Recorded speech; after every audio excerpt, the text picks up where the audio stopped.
everyone, what is up? Welcome into Attacking Third. No, you're not confused on your days. It is Tuesday. We're starting a new schedule with A3, so thanks for hanging with us. We see you, everyone, on YouTube, live in the chat.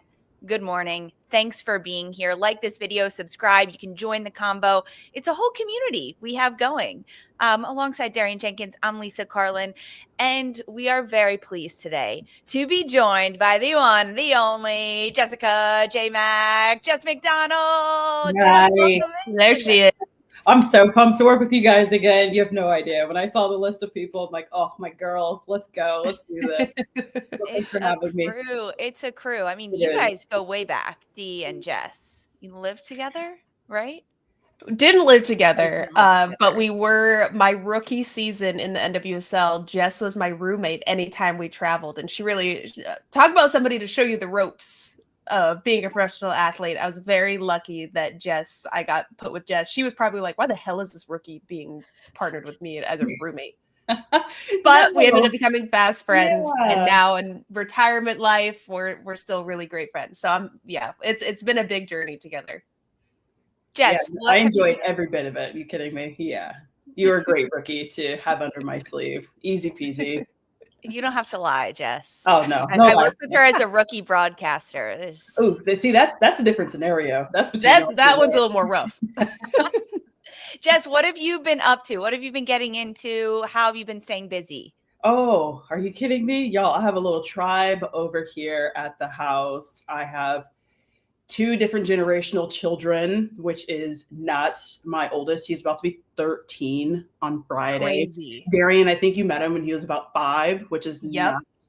So I'm about to have a teenager, you guys. And I'm not gonna lie, I went and shopped for his birthday party yesterday, and lady who was ringing me out, she's like, oh, who's turning 13? And I started bawling, crying. I'm that mom who cries at every milestone.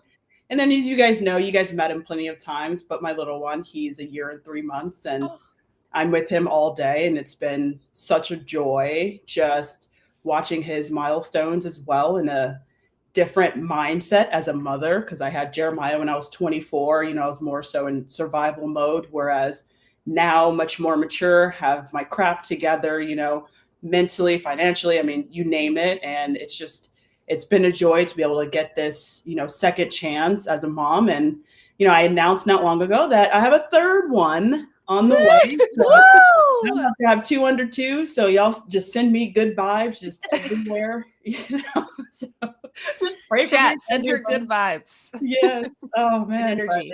It's been wild just playing mom mode and training as much as I can, still just staying around the game and just really enjoying life, just outside of the spotlight of being a pro athlete. And the transition's been smooth and I have 0 complaints about it. So, yeah.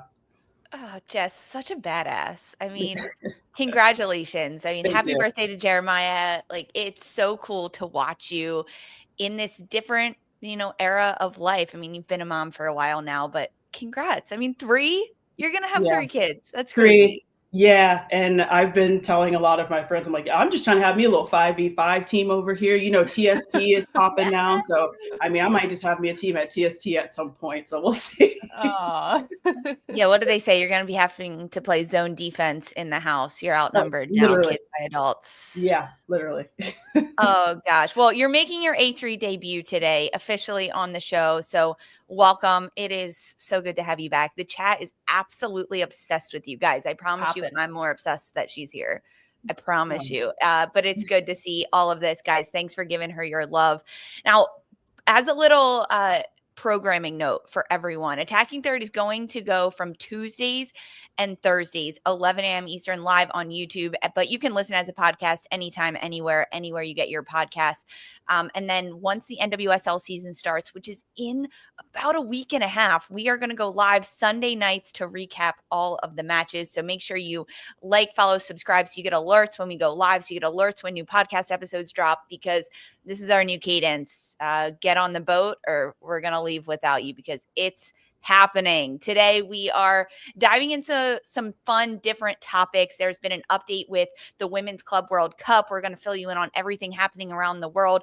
But to start this episode, we are headed across the pond to the Women's Super League because there is a new vote that is happening and it's making waves. The WSL clubs are set to hold a vote to suspend relegation. So they are going to vote at the end of the season to see if this is going to stop. Now, it is part of a larger expansion plan for the women's game to have gradual growth in the top flight and the second tier championship, making both leagues with 16 teams. But the biggest why factor that is coming out of this decision to vote is essentially to help teams invest and grow their clubs without the fear of relegation. So once you've removed that threat of relegation, they're hoping it will encourage owners to invest in their women's programs. So right now, the plan is that relegation would stop from the 12-team WSL in 26 and 27, and then promotion from the championship would continue with one club being promoted each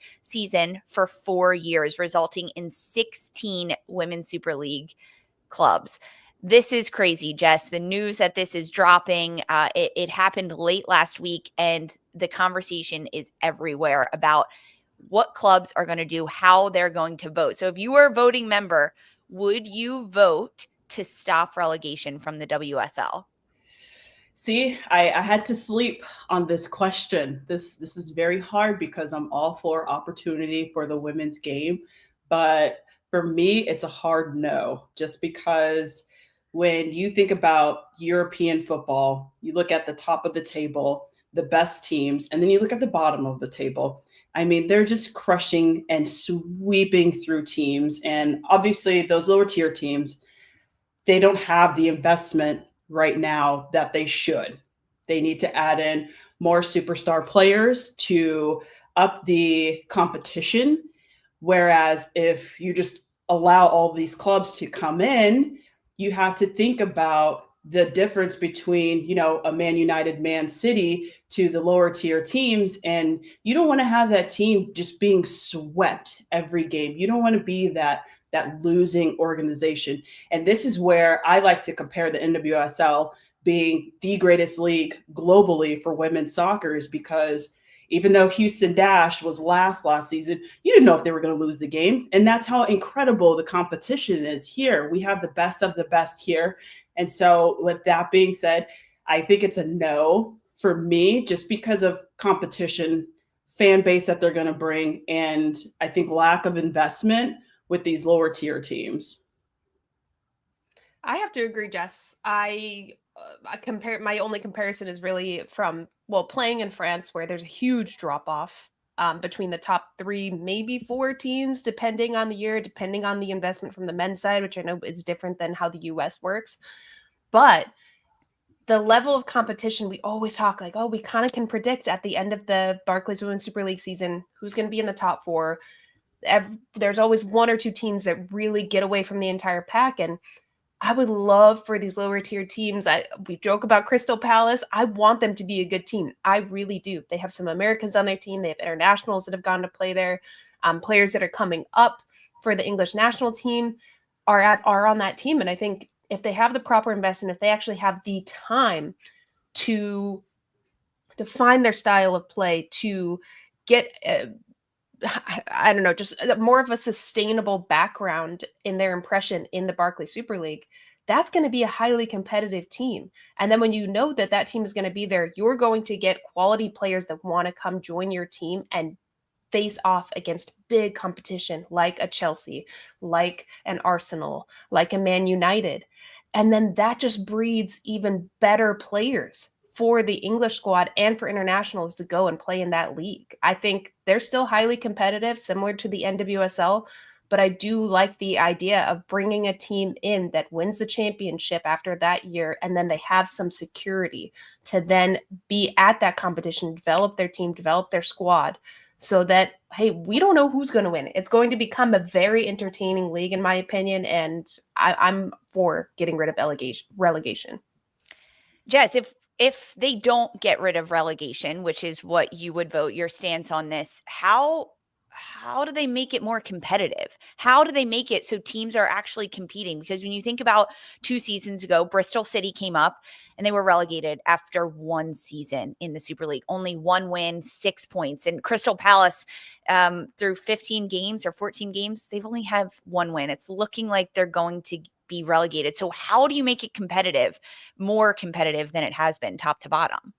See, I love to use this as an example. So one of the best owners, I think, in women's football in history is Michelle King. What Michelle King did to change things for Washington Spirit, she went overseas to Europe and looked at the EPL. Hey, how are you guys successful? How are you guys taking care of your players? What do we need to invest in to make sure our team is successful? And I think to a certain extent, these clubs like a Bristol City, when you move up into, the big league, you have to invest. You have to see, okay, what can we do to, one, take care of our players, because that should be number one on your list. Taking care of the players first and foremost. Investing in, good training facilities. I mean, it's a long list of things. The correct trainers, the correct coach. Okay, we bumped up into the WSL. Okay, what do we need to do in order to succeed and stay here? And so this is where ownerships, everyone in the office needs to look in the mirror and be like, okay, what players can we bring in? Okay, let's try and bring in Naomi Girma. Let's try and pay her some big bucks because she's one of the best defenders. Obviously, Chelsea snatched her up, but that's just an example.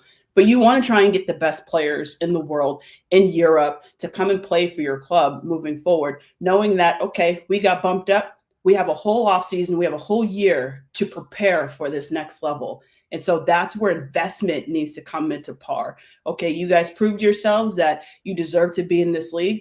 How can you stay there? And that's where ownerships and, things like that need to look at themselves in the mirror to take care of that and make sure that that happens. But if you're going to sit here and sign these players that no one's never heard of, that's going to be a big issue. Like, oh, they're signing such and such. I don't know who that is. Where did they come from? And then they don't perform. And there's a reason for that. And that's because there are a lot of key things that are missing from these clubs. That's one, a coach being able to instill a lot of things in these players to make them better players, creating an identity, creating so many things for the team, first and foremost. Secondly, the players that they're bringing in, that's the second biggest thing. Number 3, ownership, actually investing and making sure that this team is going to be successful. One of the issues is that, us 3, right, guys? We want investment. We know how valuable 100%. Women's football is and can be, but that's not the case for a lot of these owners. Look at Reading, a club that was in the championship, and they actually dropped to the 5th tier because their ownership wanted to sell the club. And instead of lifting the women's program up, he decided to remove funding from the women's program and the women's side and drop them to the 5th tier. So it's not as simple as, okay, we just have to invest more. I think there's an element of, you have to support these teams to do that, because the owners clearly aren't going to do that. Otherwise, that would have already happened. I think that's why we see a lot more parity in the NWSL, because owners, and in American women's football, there is more investment and there is more buy-in, that it is not just a charity, but it is a business, and a thriving one at that. It doesn't seem like that's the case in Europe. If you're a player, Darian and Jess, do you want to go to Crystal Palace right now? Well, no, because there's not security. My issue with this, even from the investment side, yes, which I hate when the conversation around women's soccer is these people that are investing treat it like it's a charity. It is not. It is a bad business decision to not invest in women's sports right now. You should have been on this train 10 plus years ago. So now we're seeing owners that are jumping ship. That story's terrible about Reading, but in order for a team to be successful, to even create a playing style and some fluidity between players, we interviewed Albertine Montoya, and he said, yeah, it was a rough year. It takes time to get continuity and chemistry together, just from the playing side. Then from the business side, you have to have a big enough pocket, deep enough pockets, a big enough wallet to then be there for 4 years. That's going to give them so much time, develop a bigger fan base, get more buy-in, get huge sponsors that help bite off some of those dollar signs.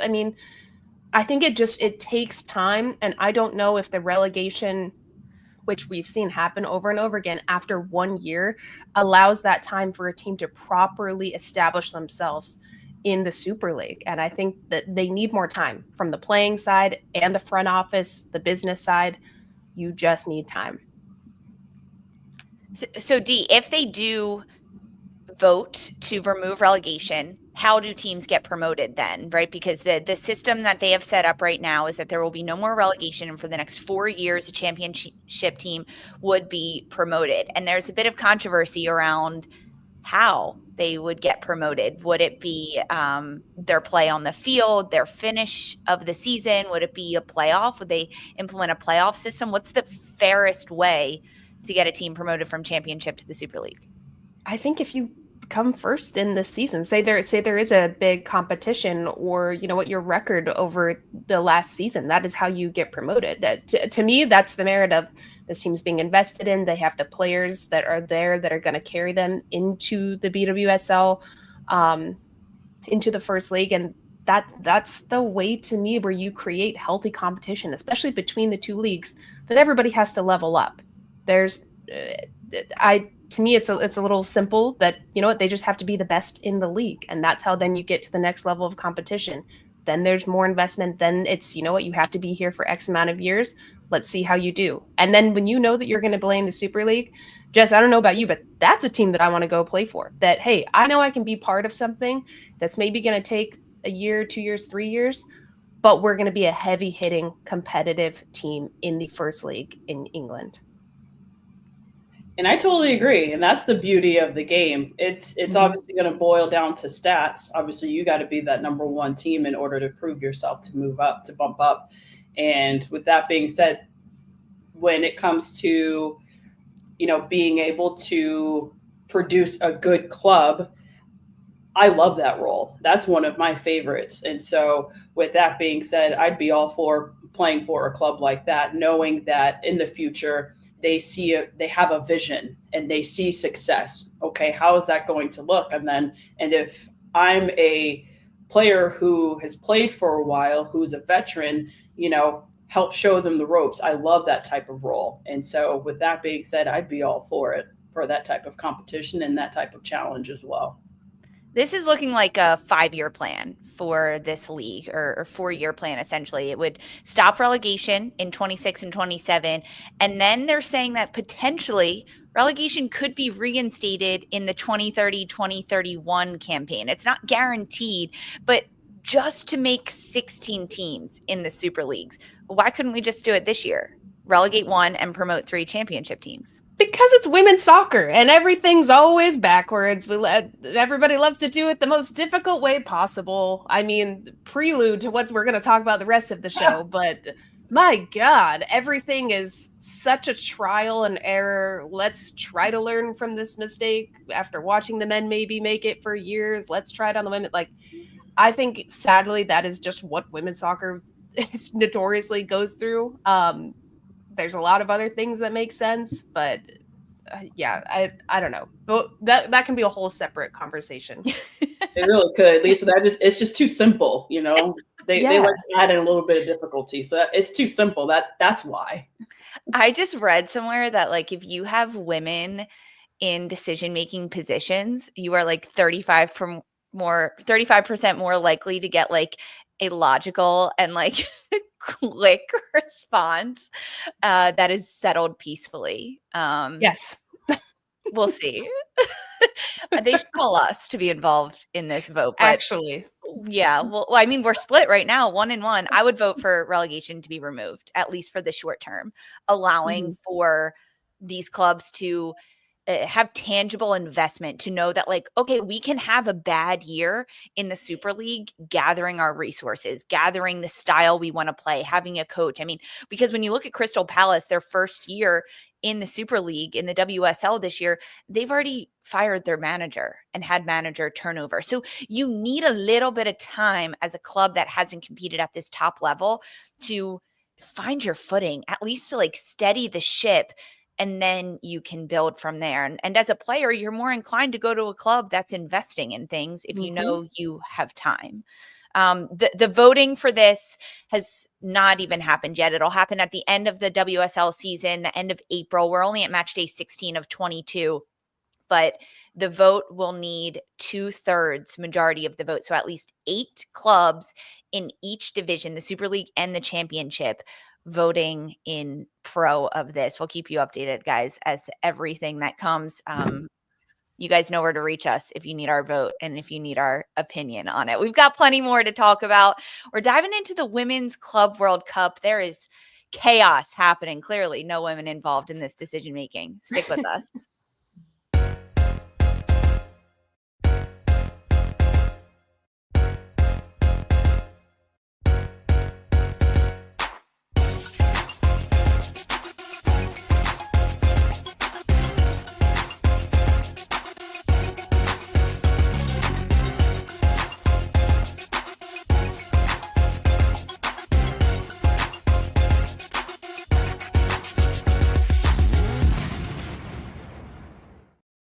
Welcome back to A3. Okay, guys, there is news of postponement happening, potential postponement. Actually, it's not even officially official, but we're talking about it. FIFA is set to postpone next year's inaugural Women's Club World Cup until 2027 at the earliest. Stakeholders are telling FIFA that they just need more time to get it done and to get it right. It sounds a little bit like a tale as old as time. Jess, that's a big, deep breath. Is that for the postponement? Is that for even the existence of a Club World Cup? Do we even need a Women's Club World Cup? I think for viewership, I think that would be really good for the women's game. If I'm thinking from a player standpoint, having to play more games, doing a lot more to my body, I'm back and forth. But if this was going to be a thing, of course they're postponing it. Whatever their excuses are, they have the money, they have the resources, they can get this sorted. It's simple. And so with that being said, it's just a great opportunity to see who is the best in the world, who is the best league in the world. And so when you see these top teams playing up against one another, clashing, I think that's a really cool competition to see the women's game evolve, but also just seeing the best clubs playing against one another. I think that would just be very entertaining. And with the way women's football is just booming worldwide, right now is a great opportunity to have something like this. It truly is. And so things like this, postponing something for the women's game, doesn't even surprise me. I'm sick of going through things like this, as a female athlete. And so who knows if they're going to postpone it again? Who knows if they're even going to have this? And so I think this would be huge for club soccer globally, for, the best clubs around the world, to see who actually is. And this is the way to prove it. Lisa, in the chat, they're telling you that let's start with an NWSL All-Stars versus U.S. Women National Team game first at Lisa.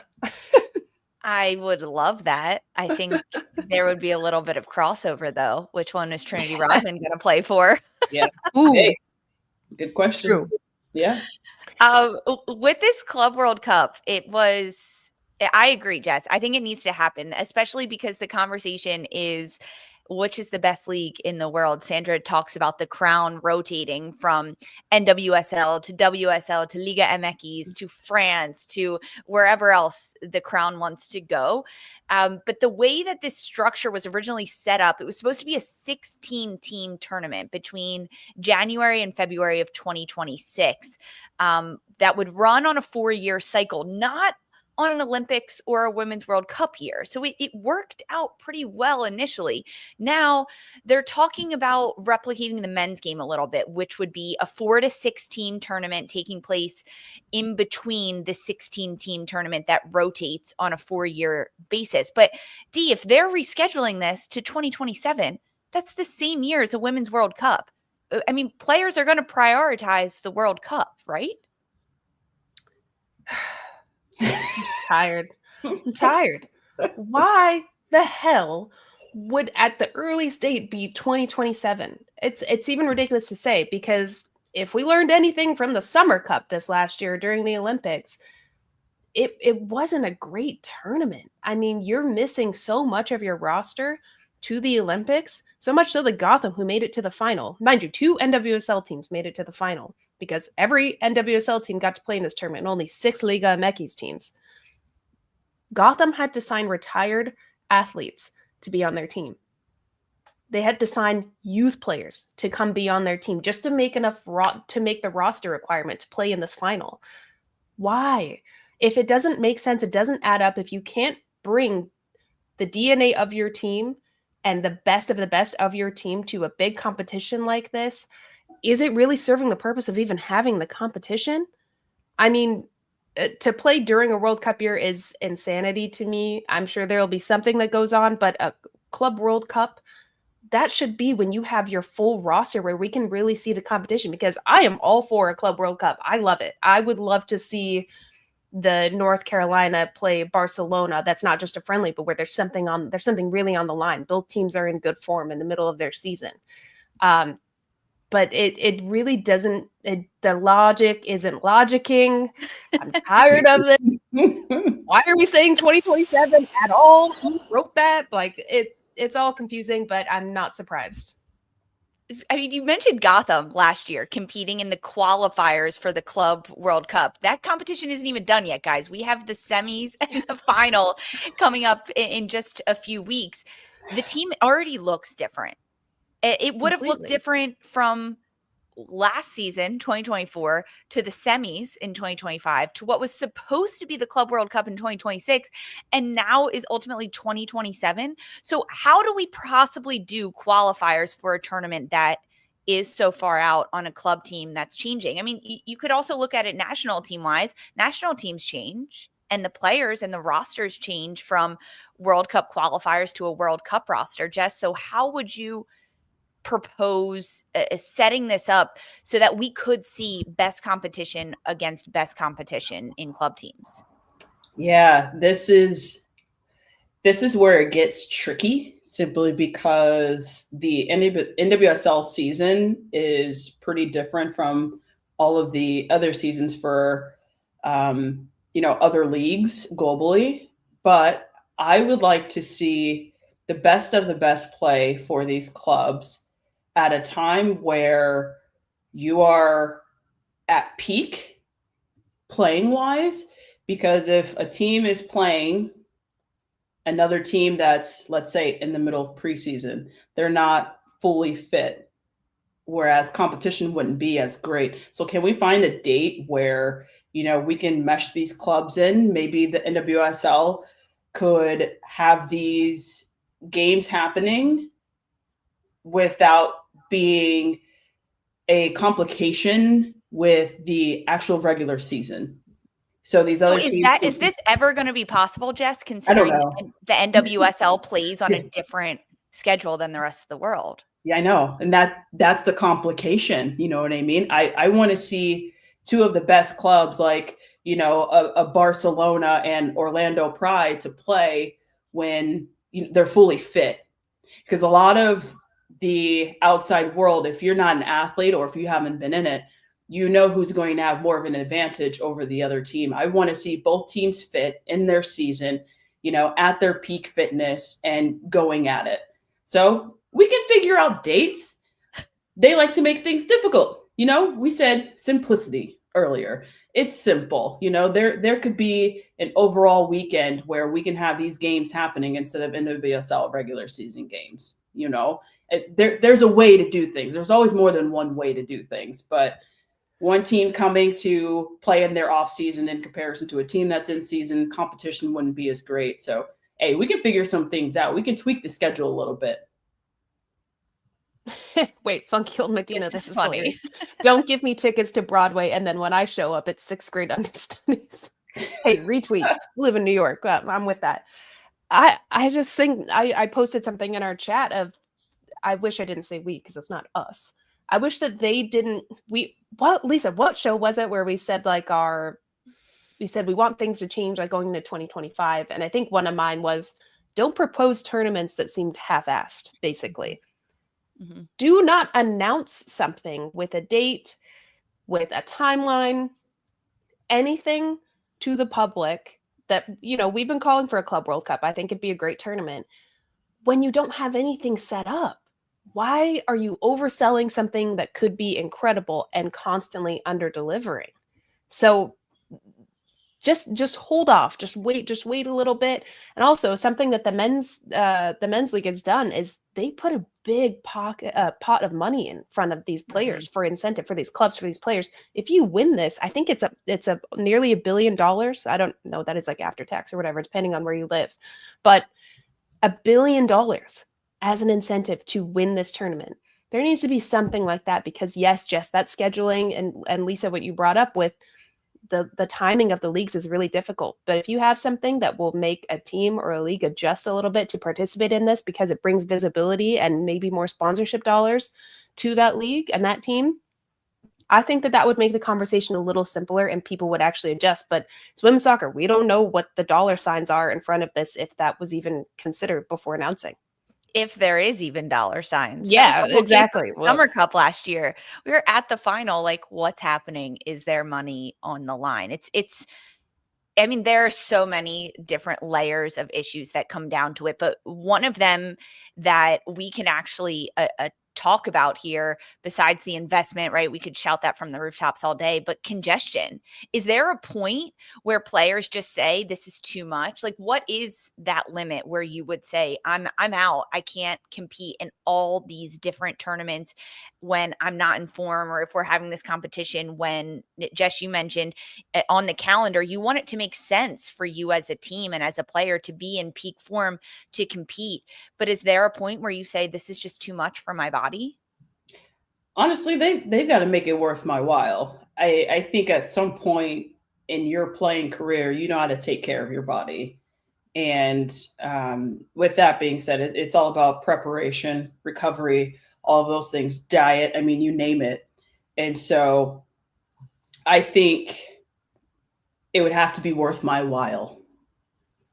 How much? How much would make it worth your while? You know what I'm saying? Give me my money. Put a dollar sign on it. Put a dollar sign on it. I've been a mom my whole playing career. I played for 13 years and I was a mom for 12 of it.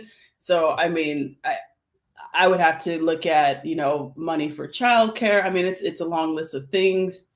And as my kid gets older, things get a little more expensive. So you're talking about $1 billion, Darian. I mean, if FIFA can slap $1 billion, they can slap a couple million for the women's game. You know what I mean? It's all about investment. So if I could sit there and cash out, sprinkle a little 6 figures into my bank account, hey, worth my while. You know what I mean? This is me as a mom and a pro athlete thinking here, both sides of it. So, I mean, if we're pushing 6 figures here per player, I mean, give me my money. It's not unreasonable. Like that is what you should be paid, if not more. We're also coming from knowing the women's game, knowing that it's not going to be $1 billion. I think just knowing the disparity between men and women soccer players, it's not going to be $1 billion, but the incentive has to be very high, especially if you're out of season. You have to be fit. You want to be healthy. Thinking about going into the next season, it's a lot. The scheduling, I understand, can be tough, but I think is prematurely announced, if we're saying this, also prematurely potentially rescheduled to 2027 is quite bizarre. Titus on YouTube with us, Titus Oz, saying, in Europe, we don't want a Club World Cup. We just value our Champions League better. Interesting point here. Is there a point, Darian, where we could get the FIFA Club World Cup to the status of Champions League? It would take a really long time. The history of Champions League runs deep. I don't think the Club World Cup has that history. The icons that have come through it, that have come through Champions League, the richness of the game, it would just be completely different. I don't think it would be one and the same at all as a Champions League. It would be its completely own entity.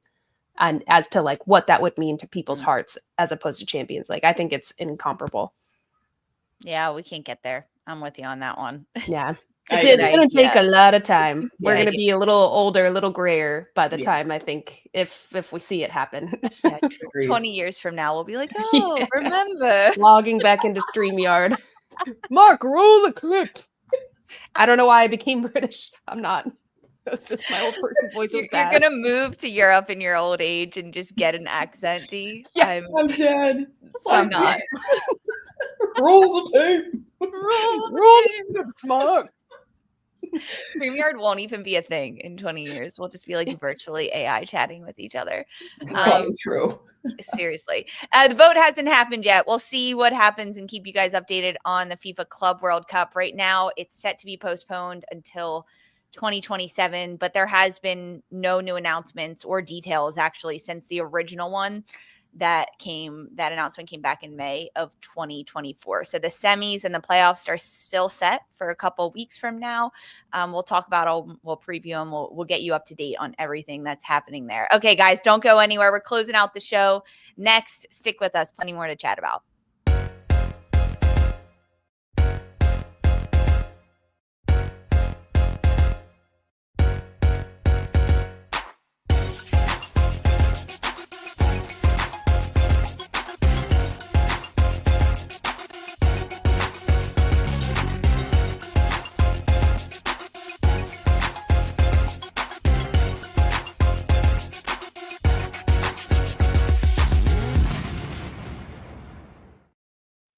Hey everyone, welcome back to A3. And then there were two, D. Jess will be right back.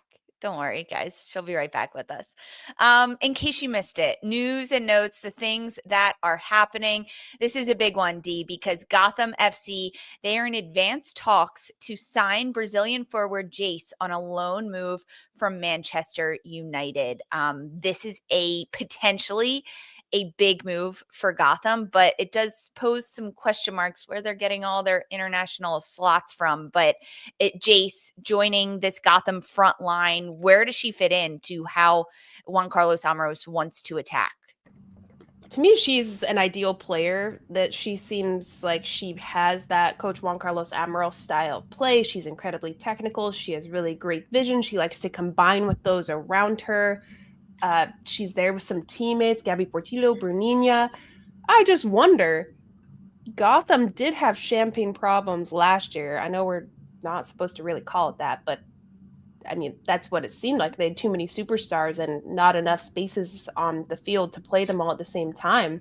And I'm wondering if, they have Midge Purse, Ella Stevens, Esther, Jess Silva, potentially Geyse now. I know I'm leaving some players out, but that's a lot to have on your front line. How are these players going to filter in and out? And what does that competition look like? I do love Geyse. I love her style of play. I loved watching her at the World Cup. I loved her with Barcelona. So when we did see her with United, I thought she was incredibly effective. But it's going to be an interesting move. I wonder how Gotham is getting all of these internationals and how they're really going to make it work when game time comes.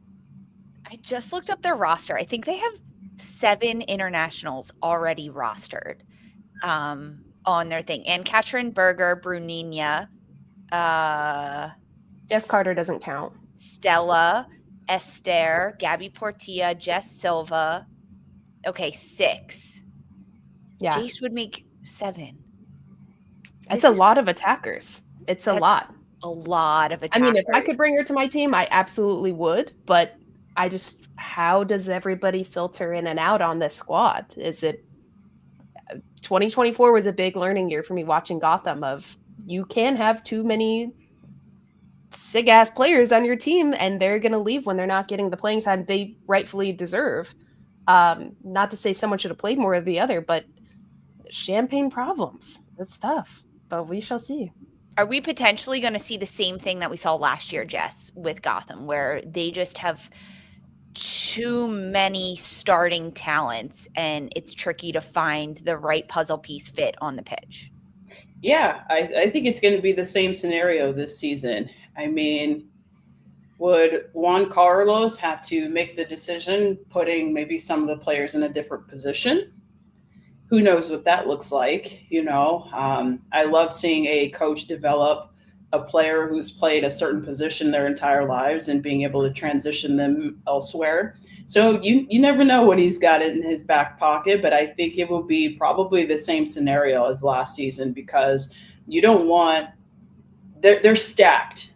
they're stacked. Like, we know that. But you don't want, some of your best players sitting on the bench and becoming game changers. I mean, that kind of defeats the purpose of building a squad like that. And so just seeing so many different personalities, I think that's going to be very challenging for him as a coach, unless he puts some of them in a different position and try and develop them there. But I'm not sure how that would work either.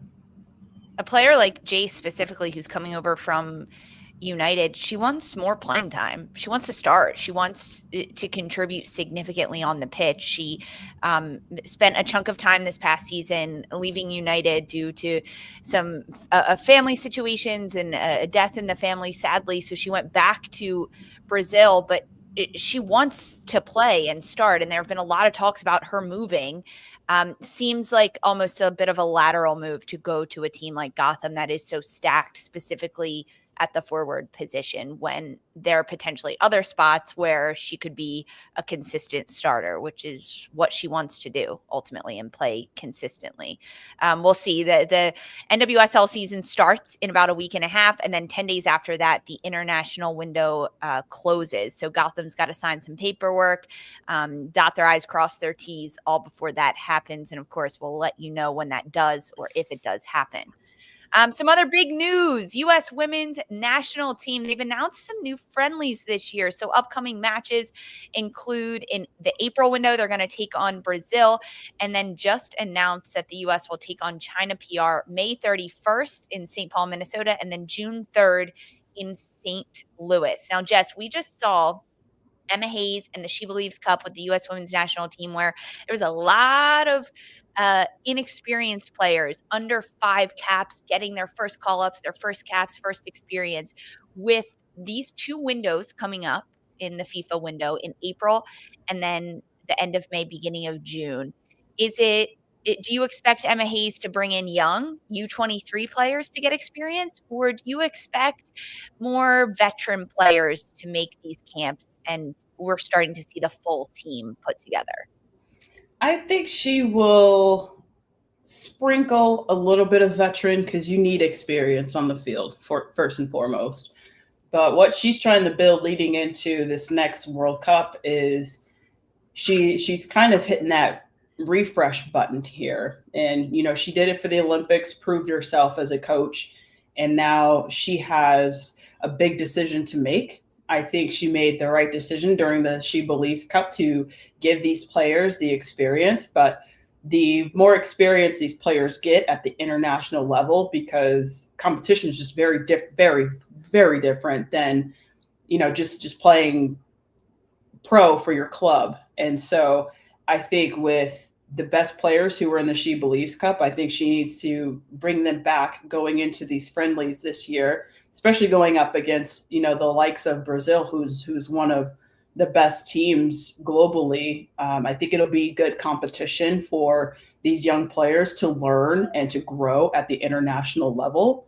Whereas, the veterans, we already know what to expect. They've been there, they've done that. But I think it's going to be important to have a few veterans, especially at each position, to kind of show the ropes. But I think these youngins continue to deserve a chance. Who do you want to see continue to get called up? Man, Lily, boy, that girl was on fuego in the She Believes Cup. I'm like, how old is she again? What was I doing at her age? I'm looking back at time. Her vision on the field is absolutely insane at her age. It's like she's been there, done that. And she played this absolute phenomenal ball to Yasmin Ryan, who was running up the right side of the pitch. I mean, just perfectly into the path of her front foot, full speed.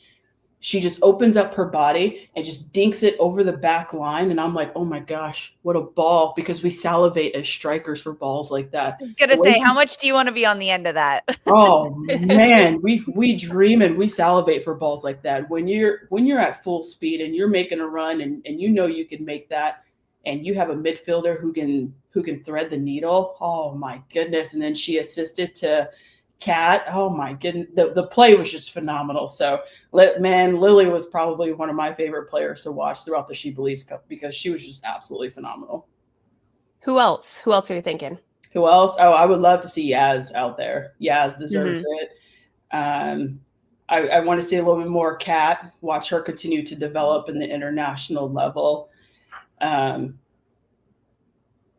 Michelle Cooper, I think she did okay. She got her first Golasso in her first game, her first cap, which is really awesome. I mean, I can go down through a list. So, Claire Hutton. Yes. Thank you, Laura Brevitz here in the chat. Yeah, Claire Hutton, she was phenomenal for Kansas City Current last season. I mean, just a stud in the midfield. So watching her, Ali Sentnor, I mean, I can go down the, majority of the roster, but I enjoyed watching Ali Sentnor as well. Mm-hmm. You saw the difference that she made for Utah Royals this season, just as a rookie. I mean, she was just the standout player from start to finish, of the entire season. And so I was excited to see her get her call up into the senior team. And then she proved herself the whole tournament. She was mm-hmm. on fire. And I think she definitely deserves that.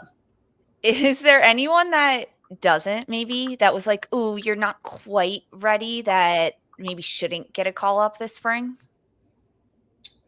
Oh, I would like to see a goalkeeper switch up. I'm not going to lie. Let's go. Valentellis Joyce. Who'd you want to see? Yeah. Valentellis Joyce. Yeah, you know what? I think she deserves more of a look.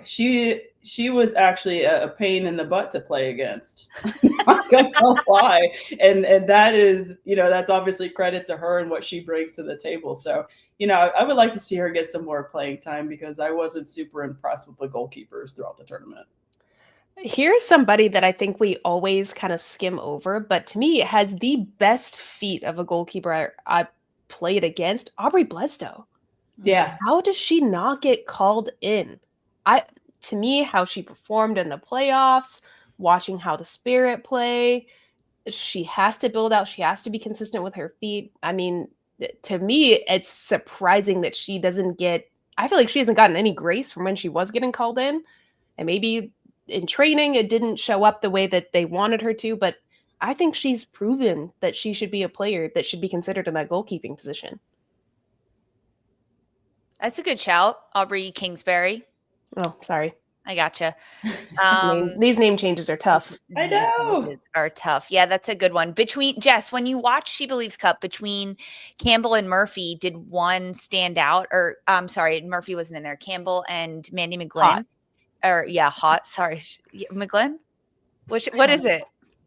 McGlynn. I think we're McGlynn. Mandy McGlynn. Yeah, I think you're right, guys. Yeah. You're right. You're right. Which one gave the edge, Jess? I would definitely have to say McGlynn in the last game against Japan. Both of their goals, I was kind of like, oh, Jane. So I think McGlynn, I would have to go with her over Jane Campbell. I think Jane, phenomenal keeper, not to take away from her talent and that she deserves to be there. But with how inconsistent she could be, I'd like to see a little more consistency from Jane Campbell. And so I think McGlynn, I think she did pretty good when she was in the game. With only 2 camps in April, would it behoove Emma Hayes to bring in more than 2 goalkeepers? She only brought in 2 for the roster for She Believes. I hope so. How many would you want to see called into camp? I'd like to see 4. Why not?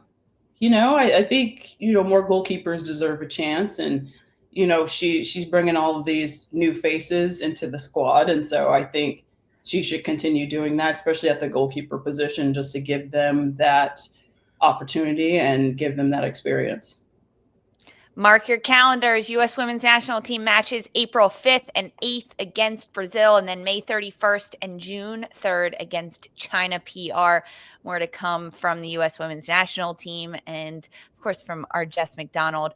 Guys, we also have more of a WNBA and NWSL crossover. It's continuing to grow. Bay FC welcomes WNBA champion Sabrina Ionescu as the latest investor and commercial advisor to the club. Darian, that was terrible. Was that bad? I don't know. I'm terrible at basketball, you guys. I played for, I think, 1 year, and I begged my parents to let me quit. I don't like being touched that much. Soccer was much more my thing. This is badass. I love that this WNBA NWSL crossover is absolutely happening. I mean, Sabrina's a legend from the Bay Area. It makes a lot of sense. And just the visibility that brings, that women supporting women, female athletes, and reinvesting back into another sport is just so cool. Like that is the dream, to be able to invest and bring up a team in your hometown. It's just really cool. And I also love that WNBA players have deep enough pockets to invest in NWSL teams. I can't wait to see more NWSL former players get into ownership, and we see this going both ways, because we've seen that so many times at WNBA. I can't wait to see it just be full circle. So this is badass. I love it. Still want a bomber jacket from Bay. Still going to keep asking. We'll see. Wait, I want one too. So make that 2. I'll try. Those are dope. Oh my sick. goodness. Those are sick. Jess, this was sick having you with us today. Thank How you. was it? I enjoyed it A3 as a completely. panelist. How'd it go? Yeah, no, it's great. Now I'm looking forward to getting old. Honey, rewind that back. So I'm probably going to be saying that throughout the day and doing this. My fiance is going to be like, what are you doing? It sounds like you're saying like, pull the lever crunk. Remember Yeah. that? Like, Yes. I love Emperor's New Groove. Oh, Jess, thank you. Thank you. Thank you. You're with us later in the week too, right? You're back on Thursday hanging with us? I'll be back. Let's go. We got J-Mac in the house all week. Don't forget, everyone, we are live Tuesdays and Thursdays, 11 a.m. Eastern on YouTube. And you can listen to us anywhere you get your podcasts. Download, follow, subscribe so you know when we are going live, when we're talking all things women's footy. Jess, thanks for hanging with us today. It's been Thanks for having me, you guys. a pleasure. Oh, you're the best. Guys, thanks for hanging. Go have a great week. We'll see you on Thursday. Be kind to everyone. For Mark, Darian, and Jess, I'm Lisa. This was Attacking Third.